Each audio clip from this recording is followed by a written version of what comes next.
আসসালামু আলাইকুম। যারা হোটেল আল মুসাফিরের রুম বুকিং করতে চান, যারা আগের থেকে যোগাযোগ করেন রুম রাখতে বলেন, তারা বিল পাঠাইয়া রুম কনফার্ম করতে হবে ভাইয়া।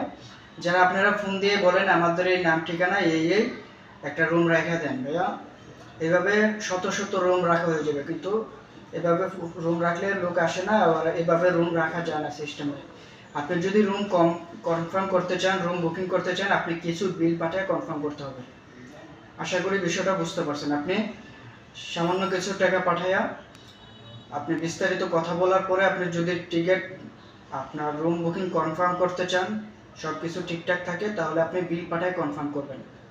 আপনি যদি ফোন দিয়ে কথা বললে রাখা দেন আইসা এখন আমার রুম কোথায়, তাহলে হবে না। আপনি রুম বুকিং করবেন, রুম বিল পাঠাবেন, মানি রিসিপ্ট নেবেন, এত নাম্বার রুম, এত তারিখে এতজন লোক, ওইটা লেখা থাকবে, আমরা রুম মানি রিসিপ্ট দেখে আমরা রুম দিয়ে দেবো, কোনো সমস্যা নেই।